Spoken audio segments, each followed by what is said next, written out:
Hello and welcome to History Through Question. Today's topic is Old NCERT Class 6 Chapter 2 Man Takes into City Life. Okay.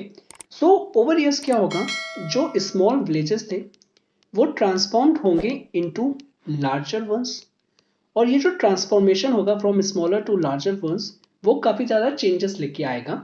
Okay, in economic pattern और in everything. Okay, अगर हम small villages की बात करें तो इसकी थोड़ा सा हम एक मैकेनिज्म देख लेते हैं.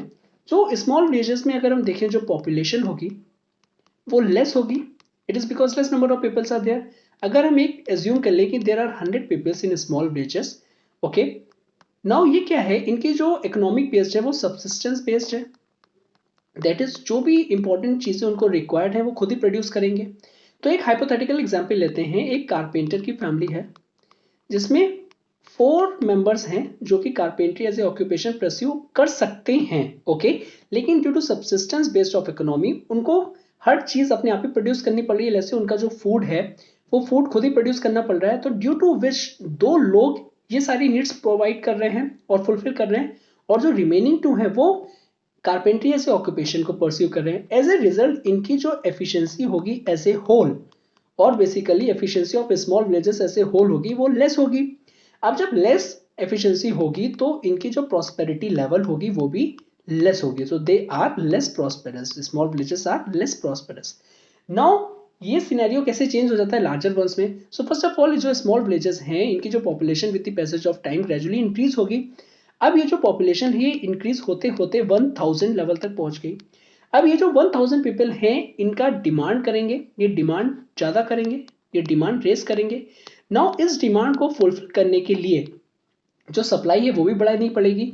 अब सप्लाई आप कैसे बढ़ाओगे, तो बेसिकली जो एग्जिस्टिंग है उसकी एफिशिएंसी आप बढ़ाओगे और उसके साथ ही साथ न्यू ऑक्यूपेशंस को आप स्टार्ट करोगे. तो सारी की सारी जितनी भी डिमांड आ रही है आप उसको प्रॉपर तरीके से फुलफिल कर पाओ. ठीक है, तो क्या हो जाएगा, एक तो एफिशिएंसी बढ़ानी पड़ेगी आपको और न्यू ऑक्यूपेशन को स्टार्ट करना पड़ेगा. जब एफिशिएंसी इंक्रीज होगी तो आप प्रोड्यूस कर पाओगे मोर.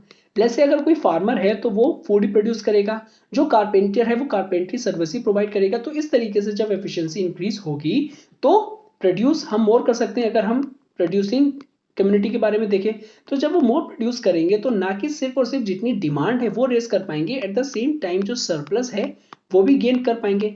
अब जब आपके पास एक बार सरप्लस आ गया तो आप क्या करोगे, सरप्लस को आपके पास ये लिबर्टी है कि आप उसको एक्सचेंज कर सको. अब ये जो एक्सचेंज कर सकोगे आप किसके साथ, ये अदर कम्युनिटीज के साथ आप एक्सचेंज कर सकते हो. ठीक है, और सच एज अदर कमोडिटी के साथ एक्सचेंज कर सकते हो, क्लोथ हो गया, पॉटरी हो गया, एक्सेट्रा एक्सेट्रा. ओके, नाउ जब ये सरप्लस भी आ गया तो ये नो लॉन्गर नेसेसरी था कि हर फैमिली को वर्क करना पड़े in the field, so that वो अपना अपना जो प्रोड्यूस है और बेसिकली जो फूड है वो खुद प्रोड्यूस कर सके. तो एज ए रिजल्ट क्या हो जाएगा, जो कारपेंटर था अगर उसको ऑक्यूपेशन वो अपने कारपेंट्री परस्यू कर रहा है और अगर उसको फूड चाहिए तो वो सर्विस को एक्सचेंज कर लेगा. एज ए रिजल्ट उसकी एफिशिएंसी इंक्रीज हो जाएगी. ओके, तो ये जो एक्सचेंज होगा ये अर्लियर किस के थ्रू होता था, ये होता था थ्रू बार्टर एक्सचेंज. अब ये बार्टर एक्सचेंज क्या है, अगेन फिर से हम एग्जांपल लेते हैं कि एक कारपेंटर है. अब कारपेंटर को फूड ग्रेन्स चाहिए, तो यहां पे उसको फूड ग्रेन्स चाहिए. ये किसके पास होंगे, ये फार्मर्स कम्युनिटी के पास होंगे. नाउ फार्मर अगर उसको सर्विसेज चाहिए कारपेंटर की और कारपेंटर को चाहिए फूड ग्रेन्स, तो ये दोनों आपस में अपनी सर्विसेज एक्सचेंज कर लेंगे, अपनी कमोडिटीज एक्सचेंज कर लेंगे. फार्मर्स क्या करेगा, उसको फूड ग्रेन दे देगा, कह देगा भाई आप मेरे यहाँ काम कर दो कारपेंट्री का. तो इस तरीके से ये लोग एक्सचेंज कर देते हैं. तो ये बार्टर एक्सचेंज हुआ. अब ग्रेजुअली जब ये ट्रेड और स्मूथ हो गया और बेसिकली रिफाइंड हो गया तो ये ट्रेड इंक्रीज हुआ. अब क्या हुआ, जो जितने भी एक उन्होंने कैटेगराइज कर लिया, जैसे अगर कोई कारपेंटर है जो क्राफ्ट्समैन है वो एक साथ रहने लगे. जब ये सारे के सारे क्राफ्ट्समैन एक साथ रहने लगे और फार्मर्स एक साथ हो गए तो क्या हुआ, फर्स्ट ऑफ ऑल जब क्राफ्ट्समैन एक साथ रहने लगे तो यहां पे ट्रेड स्पेशलाइजेशन हो गया. अब जब ट्रेड स्पेशलाइजेशन हो जाएगा तो अल्टीमेटली इसका रिजल्ट क्या होगा, एफिशिएंसी काफी हद तक इंक्रीज हो जाएगी। तो slowly and gradually with the passage of times ये जो विलेजेस थे, पहले स्मॉल विलेजेस लार्जर विलेजेस में कन्वर्ट हुए और फिर ये जो विलेजेस थे ये टाउन्स में कन्वर्ट हो गए। इट इज बिकॉज यहाँ पे क्राफ्ट्समैन रहने लगे और ट्रेड स्पेशलाइजेशन हो गया। तो इस तरीके से विलेजेस टाउन्स में कन्वर्ट हो गए और यहीं से हम कहते हैं, जब ये जो विलेजेस का ट्रांसफॉर्मेशन था इन टाउन्स, ये कहते हैं हम कि इस तरीके से ये स्टार्ट हुआ सिविलाइजेशन। ओके, अब क्वेश्चन होता है कि आपने ये तो कह दिया स्टार्ट हो गया सिविलाइजेशन, तो भाई हमें एक सिविलाइजेशन की डेफिनेशन भी तो आप बता दो एक प्रॉपर तरीके से, बिकॉज इन इंडिया अगर कोई डेफिनेशन किसी चीज की नहीं है तो हम उसको नहीं मानते हैं। ओके, तो देख लेते हैं कि what is civilization. Civilization actually है क्या?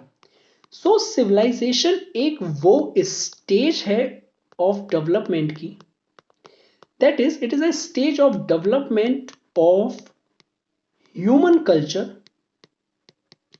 एक ह्यूमन कल्चर की वो स्टेज ऑफ डेवलपमेंट है जहां पे आके when people look more than just the satisfaction of material needs। Material needs. तो क्या है सिविलाइजेशन? सो सिविलाइजेशन एक वो स्टेज ऑफ डेवलपमेंट है ह्यूमन कल्चर की जहां पे आके जो इंसान है वो देखने लगता है कि सिर्फ और सिर्फ हमें अपनी सेटिस्फेक्शन के लिए नहीं करना है, हमें उसके अलावा भी चाहिए। ठीक है, हमारी अगर जरूरत है दो चीज की, हमें वो चीज तो चाहिए लेकिन उसके अलावा भी चाहिए। So this is the basic definition of civilisation. Okay, now फिर से हम रिकॉल कर लेते हैं ये सिविलाइजेशन स्टेज तक हम कैसे पहुंचे। लुक, पहले सरप्लस फूड प्रोडक्शन हुआ जिससे एक्सचेंज स्टार्ट हुआ। जब एक्सचेंज स्टार्ट हुआ एज ए रिजल्ट हो गया स्पेशलाइजेशन इन क्राफ्ट्स। ओके, और ये जब एक्सचेंज स्टार्ट हुआ तो it also encourage the development of technology. इसने टेक्नोलॉजी का भी एडवांसमेंट किया। Okay, so as a result new technology emerge हुई। जब न्यू टेक्नोलॉजी एमर्ज हो गई तो जो ह्यूमन था वो क्या करने लगा, वो इफिशिएंट वे में कंट्रोल करने लगा ओवर नेचर को, और बेसिकली नेचर को इफिशिएंट वे में कंट्रोल करने लगा, प्लस उसके जो रिसोर्सेस थे। नाउ जब आप इफिशिएंट वे में कंट्रोल कर रहे हो नेचर और रिसोर्सेस को, तब आपके पास टाइम बचता है कि आप सोचो कि कैसे आप इंप्रूव कर सको अपनी क्वालिटी ऑफ लाइफ। ओके, अपनी क्वालिटी ऑफ लाइफ को आप कैसे इंप्रूव कर सको। तो ये है कि सिविलाइजेशन को हम कैसे वहां तक पहुंचे। बेसिकली ये एक वो स्टेज है डेवलपमेंट की ऑफ ह्यूमन कल्चर जहां पे जो पीपल हैं they look more than just the satisfaction of the material needs. Okay, अब जब ये लेवल ऑफ सिविलाइजेशन हम पहुंच गए तो हमारे पास जब एम्पल अमाउंट ऑफ टाइम था कि हम कैसे इंप्रूव कर सके, now this thinking process lead to the one important invention and that is the invention of writing. फिर राइटिंग का इन्वेंशन हुआ। ओके, अब जो अगर इससे इन्वेंशन ऑफ राइटिंग से पहले जो इंफॉर्मेशन थी और बेसिकली जो नॉलेज थी वो कैसे ट्रांसफर होती थी, earlier oral transfer of knowledge होता था from generation to generation. Okay, now इसकी बहुत ही लिमिटेड कैपेबिलिटी थी, तो ये लेस नंबर ऑफ पीपल तक लिमिटेड रहती थी, ज़्यादा से ज़्यादा लोगों तक नहीं पहुंच पाती थी। लेकिन जब राइटिंग का इन्वेंशन हो गया तो ये जो नॉलेज थी ये मोर इफिशिएंटली वे में पास हो पाई और मैनेज हो पाई और बेसिकली एक्सेस हो पाई लार्ज नंबर ऑफ पीपल को। ओके, तो जब इन्वेंशन ऑफ राइटिंग हुआ तो ये जो नॉलेज थी ये बहुत इफिशिएंट वे में पास्ड हुई और बेसिकली मैनेज्ड हुई और बेसिकली accessible हुई to the large sections of the people और large number of people. Okay, now जब यूज ऑफ राइटिंग स्टार्ट हो गई तो ये जो राइटिंग थी इसको अकम्पनीड किया with the growth of towns. जैसे जैसे टाउन्स का ग्रोथ होता गया ऐसे ऐसे राइटिंग का भी यूज और बढ़ता गया। कैसे? लुक, जैसे जैसे ग्रोथ ऑफ टाउन हुआ तो इसमें क्या होता गया, ये जो हमने देखा था कि ट्रेड स्पेशलाइजेशन तो हो ही गया था यहाँ पे। ओके, तो एज ए रिजल्ट जो टाउन्स में जो मोस्ट ऑफ द ट्रेडर्स रहते थे और जो मर्चेंट्स रहते थे, उनको नीड थी कि कैसे वो अपने प्रॉपर तरीके से रिकॉर्ड कीपिंग कर पाए। टू मेंटेन प्रॉपर रिकॉर्ड्स, उनको राइटिंग जो जब इन्वेंशन हुआ उसका उन्होंने यूज किया, तो वो बहुत ही इफिशिएंट वे था कि वो अच्छे तरीके से अपने रिकॉर्ड्स को मेंटेन कर पाए। Okay, so as a result क्या हुआ, जब टाउन्स की लार्ज नंबर ऑफ ग्रोथ हो रही थी, तो एक अलग प्रॉब्लम सामने आई कि इकोनॉमिक डिफरेंसेस जो थे वो बहुत ही ज्यादा इंक्रीज हो गए थे। और तब लगा कि ये जो इकोनॉमिक डिफरेंसेस हैं इनको टैकल करने के लिए, और अलग जो प्रॉब्लम्स आ रही हैं उनको टैकल करने के लिए हमारे पास लॉज होने चाहिए। सो बेसिकली हमने सोचा कि कुछ ना कुछ गवर्निंग कम्युनिटीज होनी चाहिए। तो ये सारे डेवलपमेंट होते होते when this towns ultimately transformed into the cities. तो इस तरीके से मैं starting from the small villages ultimately transformed into, जो स्मॉल विलेजेस थे हल्के हल्के ऐसे करके ट्रांसफॉर्म्ड हुए सिटीज में। ओके, नाउ अगर हम देखें जो अर्लीस्ट सिटी है, इट वाज डिस्कवर्ड, और वो कौन सी है, दी हड़प्पन। कहाँ लोकेटेड है, it was located in the Punjab. Next जो अर्लीस्ट सिटी है वाज दी मोहनजोदड़ो, और ये कहाँ लोकेटेड है, ये लोकेटेड है सिंध में। नाउ आर्कियोलॉजिस्ट जो हैं इसको कहते हैं इंडस वैली सिविलाइजेशन, इन सिटीज को, जो अर्लियर सिटीज को। अब क्यों कहते हैं Indus valley civilisation, it is because ये जो सिटीज हैं ये कल्चर शेयर करती हैं with the Indus valley civilisation के साथ। ओके, नाउ यहाँ पे हड़प्पन सिविलाइजेशन भी इसको कहा जाता है इन सिटीज को, it is because Harappa was the first site to be discovered और the first city to be discovered. Okay, now अगर हम देखें जो रीसेंट है under Harappan civilisations various new cities were discovered. Okay, और जो रीसेंट डिस्कवरी है that is it encompasses the Ropar, वो चंडीगढ़ में है। नेक्स्ट है लोथल जो कि अहमदाबाद में है।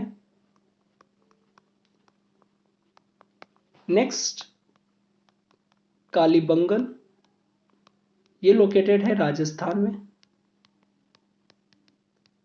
नेक्स्ट इज कोट दिजी, ये लोकेटेड है सिंध में।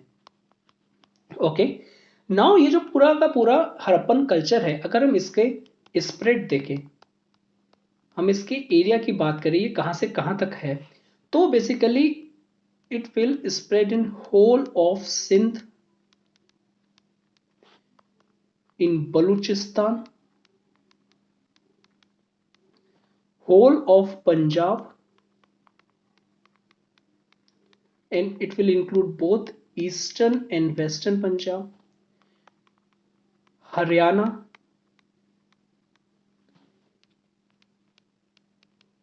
western यूपी,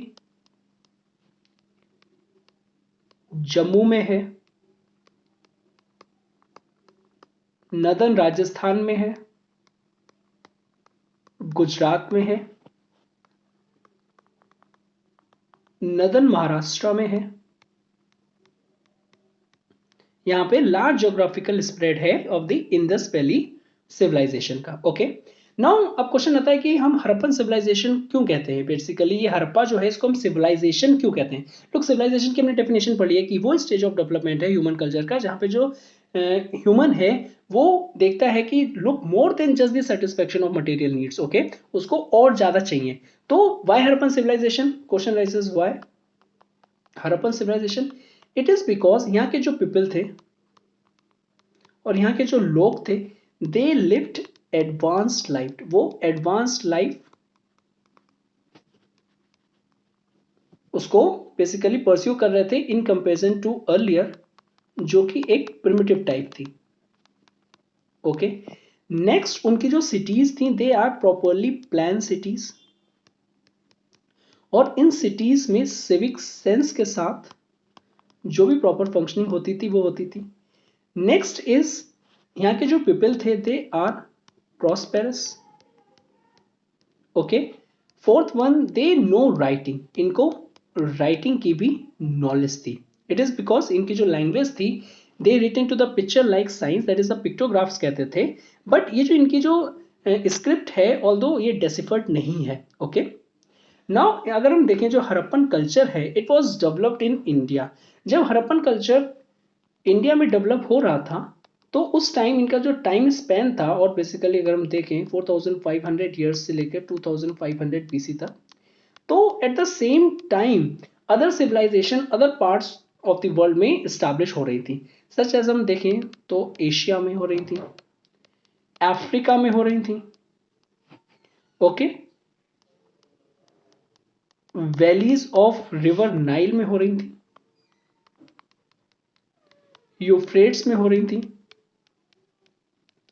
टिग्रिस में हो रही थी, एंड हवांगे रीजन और हवांग हो रीजन। ओके, नाउ इस टाइम जब हड़प्पन सिविलाइजेशन डेवलप हो रही थी इन इंडिया में, उसी के साथ साथ रिजेंबल अगर हम देखें सिविलाइजेशन, जो इजिप्ट में सिविलाइजेशन थी उसका क्या नाम था, जो इजिप्ट में सिविलाइजेशन थी उसका नाम था फेरोस। ठीक है, और इस टाइम जब हम प्लान सिटीज को बिल्ड कर रहे थे हड़प्पन कल्चर के अंदर, तो वो उस टाइम बिल्ड कर रहे थे अपने पिरामिड्स जो कि वर्ल्ड फेमस हैं।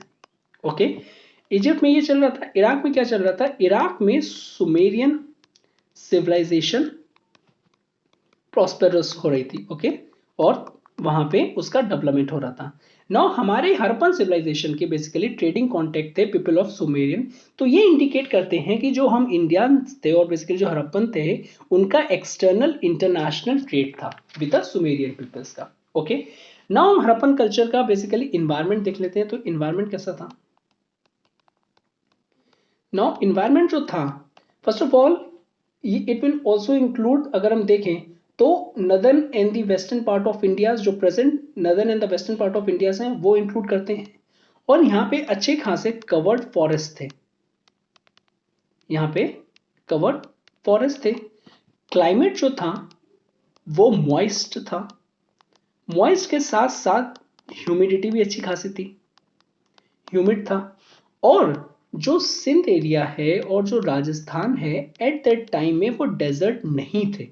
Okay, they are not desert at that time जैसे कि वो आज हैं। तो ये हमें बताता है कि ये जो रीजन है, ये जो region that is the Rajasthan और सिंध हो गया, ये जो आज जो डेजर्ट हैं कहीं ना कहीं ये क्लाइमेट चेंज का एक फिनोमिना है। Earlier it was not so, उनका जो क्लाइमेट था वो मॉइस्ट था और ह्यूमिड था। दैट इज वाई ये जो सिविलाइजेशंस थी, हड़प्पन सिविलाइजेशंस थी, वो in and around in areas के पास काफी ज्यादा प्रॉस्पेरस थी। ओके, अच्छा अगर हम एनिमल्स की बात करें तो एनिमल्स कौन कौन से नोन थे, टाइगर नोन था, एलिफेंट नोन था, एंड राइनोसेरस नोन था उनको, हड़प्पन पीपल्स को। ओके, नाउ जो फॉरेस्ट था वहां से उनको टिम्बर मिलता था, और इस टिम्बर को वो यूज करते थे इन मेकिंग ऑफ क्लिंस, और बेसिकली जो ब्रिक्स थी उसको बनाने के लिए वो यूज करते थे, और बोट बनाने के लिए यूज करते थे।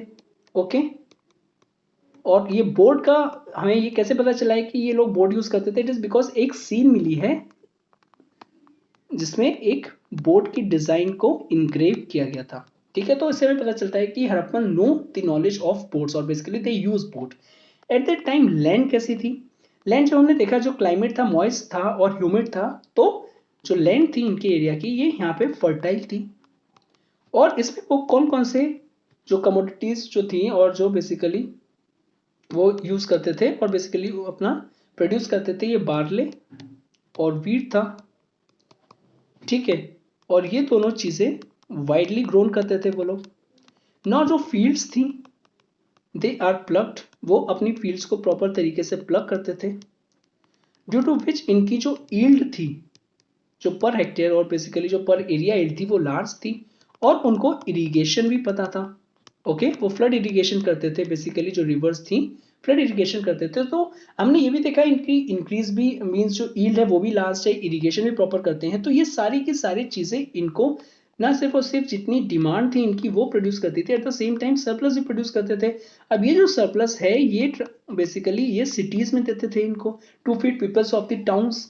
एज ए रिजल्ट जो पीपल थे जो सब पीपल थे उनको जरूरी नहीं था कि वो कल्टीवेट करें अपने ओन फूड्स, ठीक है। तो जो भी सरप्लस आता था वो सिटीज में चला जाता था। जो सिटीज के पीपल थे वो ट्रेड स्पेशलाइजेशन में माहिर हो गए और इस तरीके से उनको जो फूड ग्रेन्स का था वो सरप्लस के थ्रू वो अपना फीड कर लेते थे। ओके, नाउ ये जो सरप्लस था ये स्टोर कर दिया जाता था ग्रेनरीज में, ताकि वो जैसे जैसे जरूरत हो वैसे वैसे उसको डिस्ट्रीब्यूट किया जा सके। ओके, नाउ अगर हम देखें जो पीपल इन सिटीज में थे दे आर मेनली क्राफ्ट्समैन, वो मेनली क्राफ्ट्समैन थे और ट्रेडर्स थे।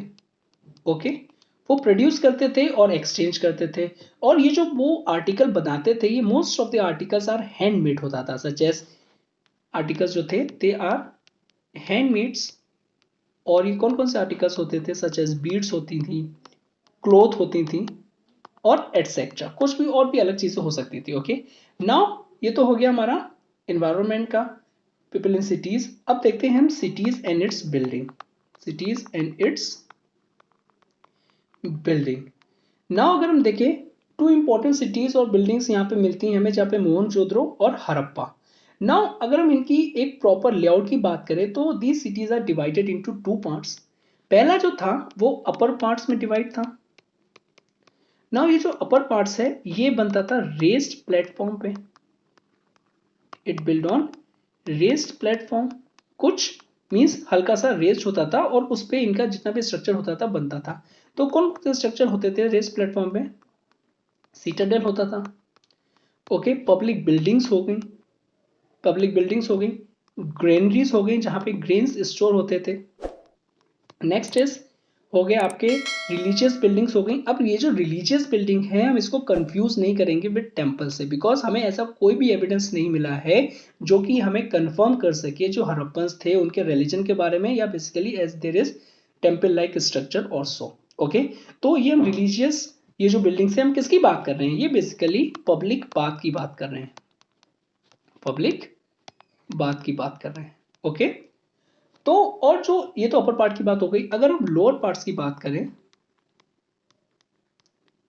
तो इसमें क्या आता था, जो ये जो लोअर पार्ट था ये बहुत ही लार्जर स्केल में था in comparison to the upper part. तो फर्स्ट ऑफ ऑल ये it cover more area in comparison to the upper parts. यहाँ पे जो पीपल थे they people lived and carried professional works. यहाँ पे मोस्ट ऑफ द पीपल रहते थे और वो अपना जो भी प्रोफेशनल वर्क था उसको परस्यू करते थे। ओके, तो बेसिकली ये कॉन्सेप्ट क्या था कि ये कहाँ से आया अपर पार्ट्स और लोअर पार्ट्स। तो ये ऐसा कहा जाता है एज पर दिस एनसीईआरटी, ये कॉन्सेप्ट जो था कि इन केस अगर ये जो सिटी है वो अटैक्ट हुआ या फिर उसमें फ्लड आ गया, या तो वो अटैक हुआ या फ्लड आ गया, तो क्या होगा, बिकॉज ये फ्लड कैसे आए, because these cities are located along the rivers banks, most of the cities are located along the river banks. तो इसमें बहुत ही चांसेस थे कि जब बारिश होगी तो हो सकता है कि फ्लड आ जाए। तो जो भी इनहेबिटेंट्स होते थे आइदर दे आर अटैक्ड और ड्यू टू फ्लड्स, वो इनहेबिटेंट्स रिफ्यूजी ले पाए सिटाडेल में। ओके, सिटाडेल में ले पाए जो भी लोअर पार्ट के जो भी इनहेबिटेंट्स थे। ओके, नाउ अगर हम देखें इंपॉर्टेंट बिल्डिंग्स की बात करें हड़प्पन की, तो हड़प्पा सिटाडेल की बात करें अगर हम, तो यहां पे इंपॉर्टेंट बिल्डिंग कौन सी है, यहां पे इंपॉर्टेंट बिल्डिंग है ग्रेनरीज। नाउ ये जो ग्रेनरीज है ये रेक्टेंगुलर पैटर्न में बनाई गई है, so it will been along the rectangular pattern.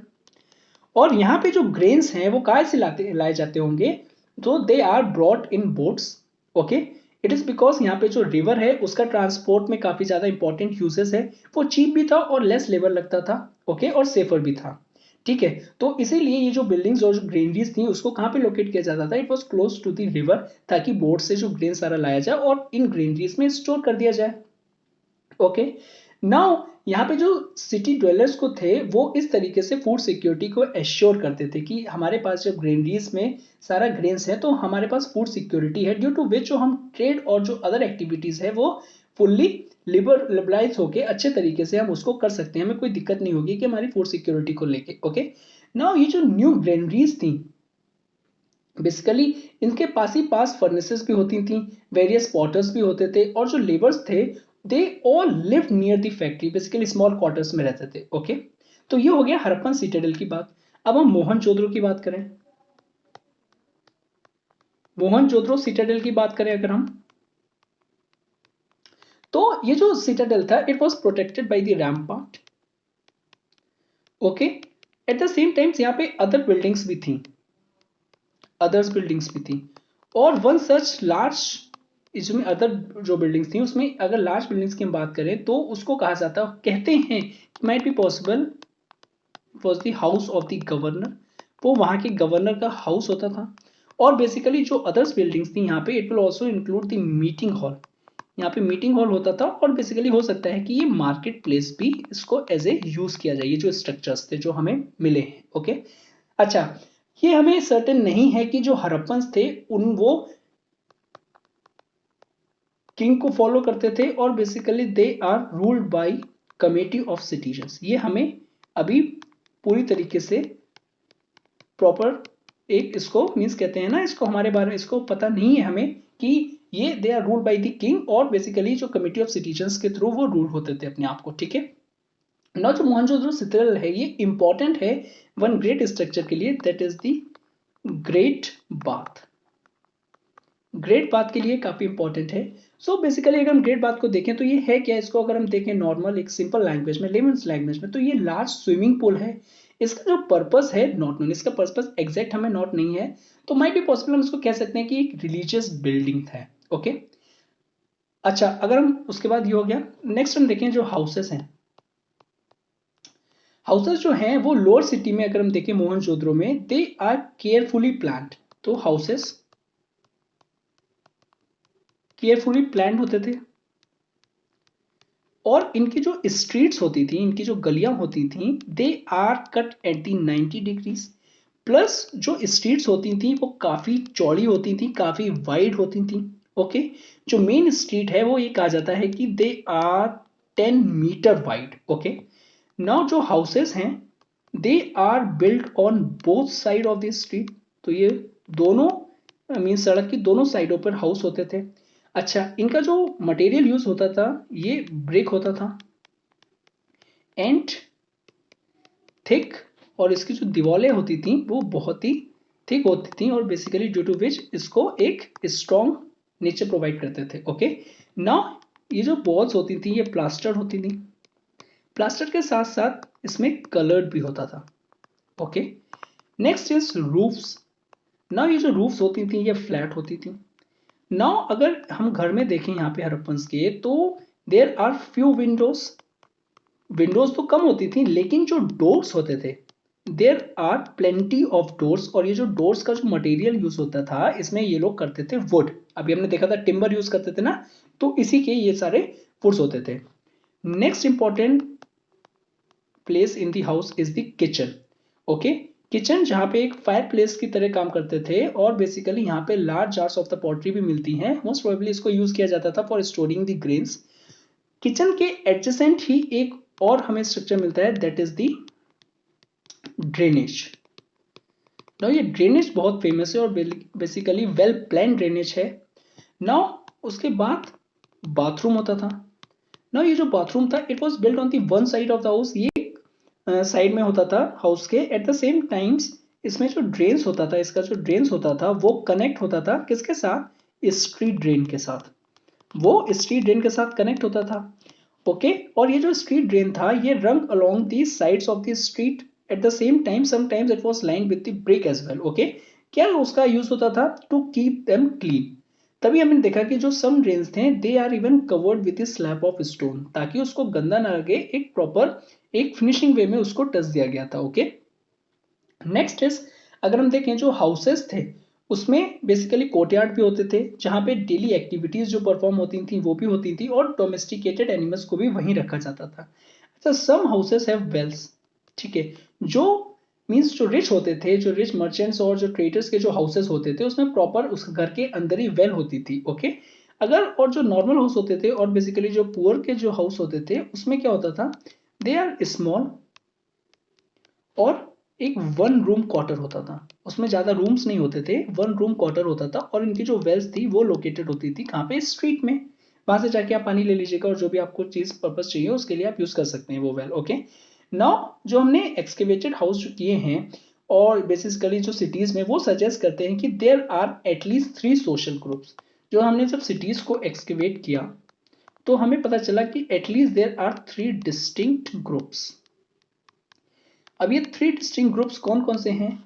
First जो है, फर्स्ट रिलेट करता है that is the ruling class. Ruling class कहां पे रहता था? It was in the citadel, that is the upper part. Second हो गए rich merchant traders and others. ये कहां रहते थे? ये रहते थे आपके लोअर सिटी में as per this NCERT, old NCERT. Okay. Third जो है they are the poor labourers, ये भी कहां रहेंगे? ये लोअर सिटी में रहेंगे। Okay, that is the lower part, lower labourers. Now apart from these, इसके अलावा भी जो कल्टिवेटर्स होते थे, बेसिकली फूड तो ज्यादातर वही प्रोड्यूस कर पाएंगे ना वो, और फीड कर पाएंगे सिटीज के जो पीपल्स को, उनको जो कल्टिवेटर्स होते थे वो कहाँ रहते थे? वो इनके आसपास के सराउंडिंग एरियाज में रहते थे। जैसे अगर ये सिटीज है तो इसकी ये जो पेरिफेरी है और जो सैटेलाइट जो एरिया है वहां पे ये कल्टिवेटर्स रहते थे, जो यहाँ पे जितना भी कल्टिवेट करते थे वो फीड करते थे सिटीज को। Okay, surrounding area, so they produce food and basically supply करते थे सिटीज को। Okay, now there are various pastoralist available as well, वो भी एक्टिव थे। अब वो क्या करते थे? They carried small items of trade, तो वो स्मॉल आइटम्स का ट्रेड करते थे इन सिटीज के साथ, दैट इज बेसिकली हड़प्पन्स के साथ। ओके, सो इस तरीके से जैसे पास्टोरलिस्ट भी हो गए, वो ट्रेड भी कर रहे हैं, तो इस तरीके से हम कह सकते हैं so they are proper linked between the different communities. Different communities का ऐसे लिंकेज था at that time. Okay okay, now next अगर हम फूड की बात करें कि हड़प्पन्स जो सिविलाइजेशन में था, जो फूड का पैटर्न क्या था। ओके, नाउ जो व्हीट एंड द बार्ले है वाइडली ग्रोन, और उसको यूज भी काफी किया जाता था। फ्रूट्स का भी काफी कंजप्शन होता था। They also eat meat and fish. ठीक है, अच्छा क्लोथ्स का क्या था? जो क्लोथ्स था बेसिकली उनको वीविंग पता थी। ठीक है, they know cloth weaving, cloth weaving, और बेसिकली इसके में जो आइटम और मटेरियल यूज करते थे वो कॉटन, और ये काफी फेमस था। ओके, क्ले स्पिंडल्स का भी हमें एक्सकेवेशन के थ्रू हमें पता चला है, they also use the clay spindles. अच्छा, जो विमेन्स थी they also enjoyed basically dressing their hair, उनको अपने हेयर ड्रेसिंग करने में काफी मीन्स एज एन एक्टिविटी की तरह वो करते थे, काफी ड्रेसअप करते थे अपने हेयर्स को। ओके, नाउ अगर हम देखें यहाँ पे बोथ मेन एंड जो विमेन्स हैं they are fond of wearing ornaments, वो काफी ऑर्नामेंट्स यूज करते थे। ठीक है, एमुलेट्स यूज करते थे, ब्रेसलेट यूज करते थे, नेकलेस यूज करते थे, और ये सारी की सारी चीजें किससे बनी हुई थी? They are made of beads and shells, और basically sometimes gold and the silvers का भी हमें मिला है। जो रिच मर्चेंट्स होंगे वो इसको कंज्यूम करते थे, गोल्ड एंड सिल्वर। तो इस तरीके से जो मेटल्स है वो गोल्ड एंड सिल्वर भी नोन था हड़प्पन्स को। Okay, next is amusement and toys. Now जो चिल्ड्रंस थे उनके लिए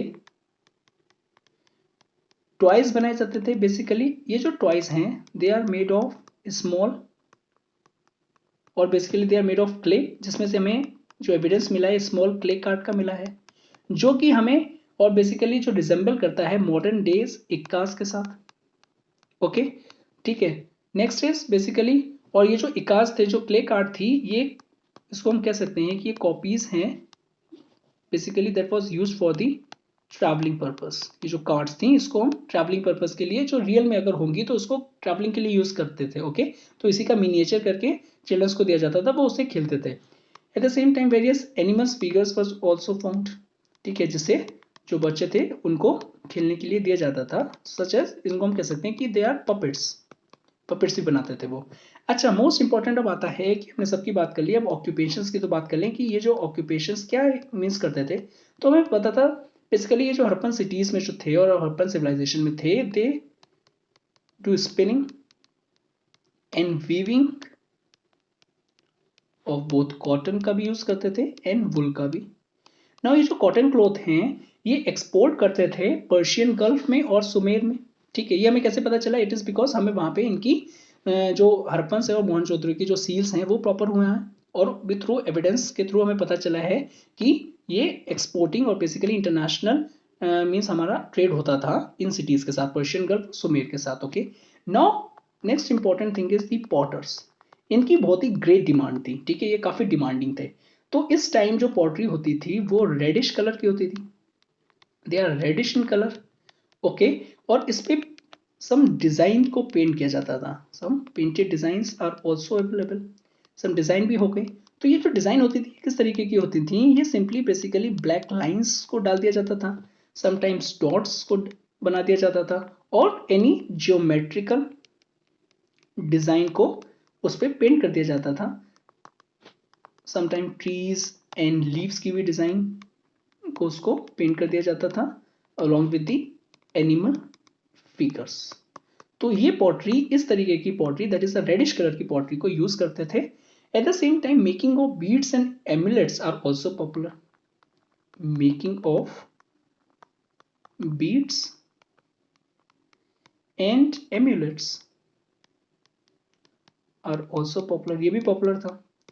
अच्छा, मेटल वर्कर्स का भी काफी ज्यादा यूटिलाइजेशन था, मेटल वर्कर्स का।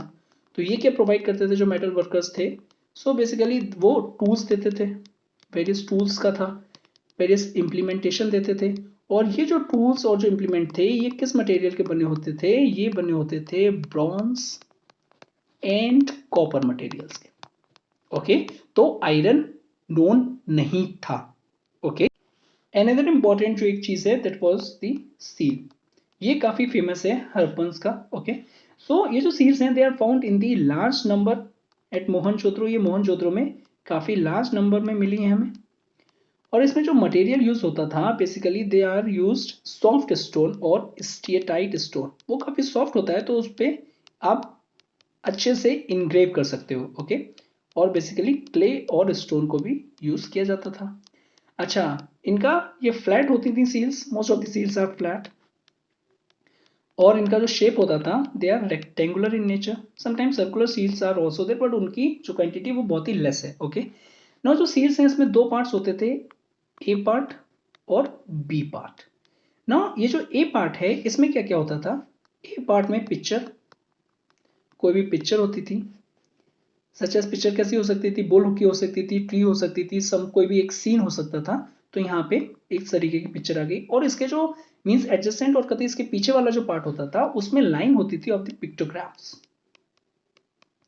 और बेसिकली जो उनकी स्क्रिप्ट्स थी उसमें कुछ लिखा होता था, that is a picture like signs. और जिनकी जो स्क्रिप्ट थी boustrophedon, it was not yet deciphered, तो इस तरीके से कुछ साइन ऐसे बने होते थे, तो इस तरीके से ये इनकी सीज होती थी, ओके। नाउ ये जो सीज हैं इट वाज मोस्ट प्रोबेबली कौन यूज करता था, it was most probably used by the merchants and traders. ये मर्चेंट्स एंड ट्रेडर्स को यूज करते थे। बेसिकली अब क्यों यूज करते थे, it is in order to stamp their goods, अपने गुड्स को स्टैम्प करने के लिए, ऑथेंटिसिटी प्रोवाइड करने के लिए, कि मैंने यहाँ से जो अपने गुड्स बेच रहा हूँ उसमें मेरी स्टैम्प लगी है। ये आप तभी लीजिएगा जब इसको जो सील है प्रॉपर हो और किसी भी तरीके से टेम्पर्ड ना हो। तो इस तरीके से वो ऑथेंटिसिटी को करने के लिए बेसिकली उसको सील्स को यूज करते थे, ओके।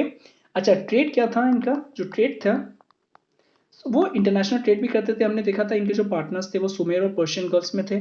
अभी हमें कैसे पता चला था कि ये बाहरी कंट्रीज के साथ, जो इंटरनेशनल कंट्रीज के साथ उस टाइम कैसे ट्रेड करते थे, इट इज बिकॉज जो सील्स थे दैट इज पर्शियन गल्फ के साथ हम इनका लिंक था हमारा, और सुमेरियन पीपल्स के साथ।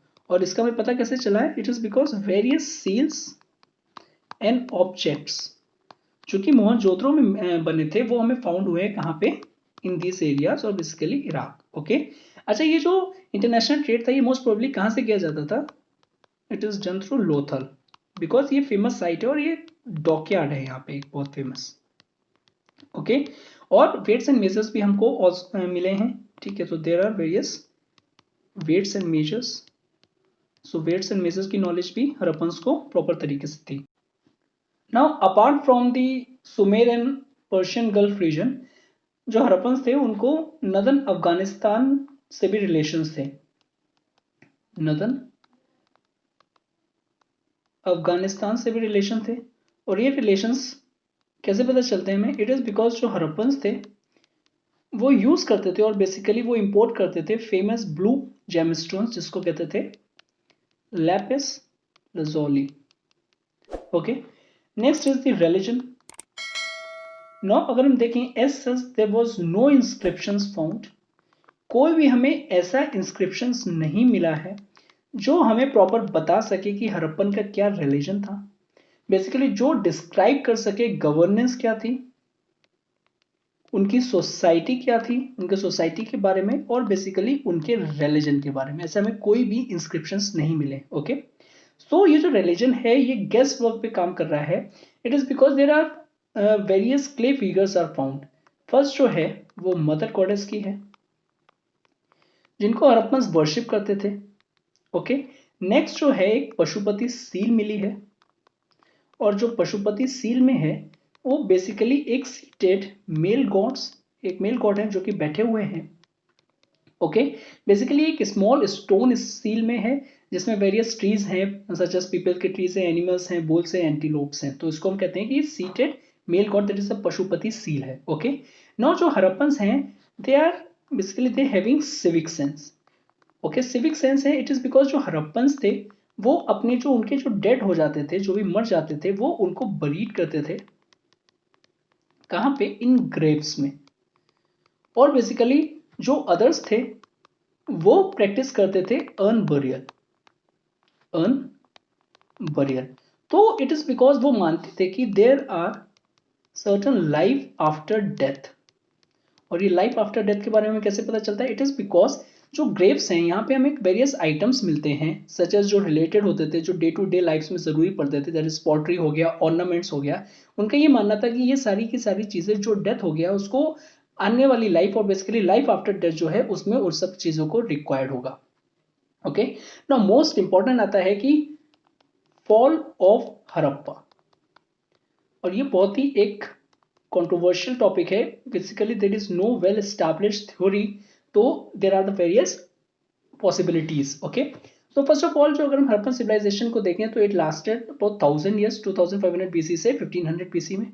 ठीक है, तो ये भी कहा जाता है कि जब आर्यंस आए तो हड़प्पन कल्चर को कोलैप्स हो गया था। ओके, लेकिन अगर हम देखें कि मीन्स अगर लॉजिकल रीजन देखें फॉल ऑफ द हड़प्पियंस, और बेसिकली जो वेरियस हिस्टोरियंस ने उनको मीन्स फाइंड किया है कि क्या क्या रीजंस मोस्ट प्रोबेबल हो सकते हैं, तो वो कौन कौन से रीजन है? फर्स्ट इज जो सिटीज हैं वो डिस्ट्रॉयड हो गई हैं। City destroyed by floods. It is because so most of the cities they are located along the rivers. अब जब वहां पे फ्लड आएगा तो माइट भी पॉसिबल सारी की सारी सिटीज जो हैं वो डिस्ट्रॉयड हो जाएंगी। और ये जो फ्लड था ये एक रेगुलर फिनोमिनन था। So this lead to the fall और basically decline of the Harappan civilisations. Next था एक तरीके का एपिडेमिक आया हो या फिर कोई ऐसी डिसीज हो, टेरिबल डिसीज हो, जिसने सारे के सारे पीपल को मार दिया हो।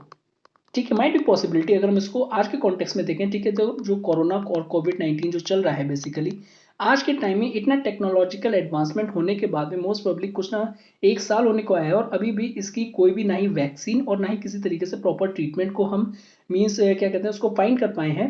तो माइट भी पॉसिबल ऐसा कोई एपिडेमिक हो या टेरिबल डिसीज उसको फैल गया हो या प्लेग हो गया हो, तो इस तरीके से काफी लोग मर गए हो। बट इसकी भी एक लिमिटेशंस है। अगर कोई भी ऐसा किसी भी कम्युनिटी में हो जाता है तो एक तरीके की एक हर्ड इम्यूनिटी है जो कि डेवलप हो जाती है।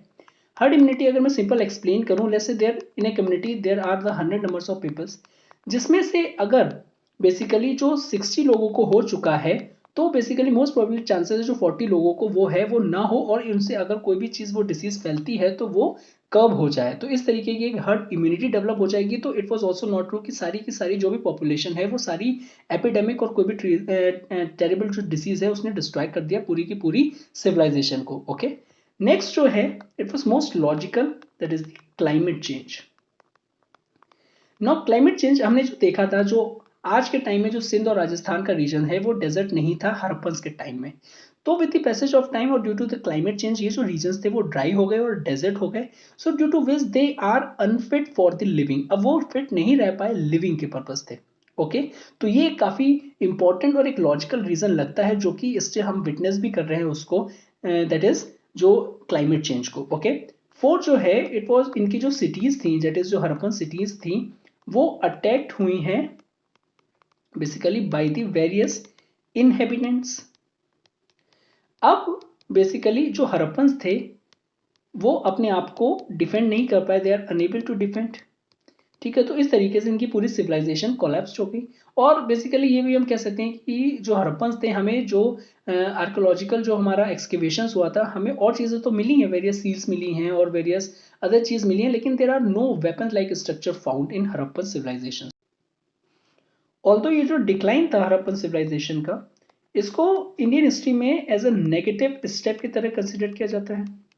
ऑल्दो अगर हम देखें जो सम हड़प्पन कल्चर था, वो कहीं ना कहीं कॉन्टिन्यूड तो रहा था उसके डिक्लाइन के बाद भी, पर ये जो कॉन्टिन्यूटी था ये रूरल बेस्ड था एंड नॉट अर्बन बेस्ड, जो कि एसेंस था हड़प्पन सिविलाइजेशन का, that is city life. Okay, तो ये कॉन्टिन्यूड जो हड़प्पन सिविलाइजेशन कॉन्टिन्यूड था इन दी रूरल में, रूरल फॉर्म में था। ओके, और ultimately it tooks another 1000 year to start city life again. कम से कम उसको 1000 ईयर्स लग गए थे फिर से एक सिटी लाइफ को प्रॉपर तरीके से स्टार्ट करने में। So this is all about the Harappan civilisations और basically the NCERT chapter 2 men takes to city life. If you like this video, please do like, share and subscribe, and thank you very much for watching this. Have a good day and stay safe.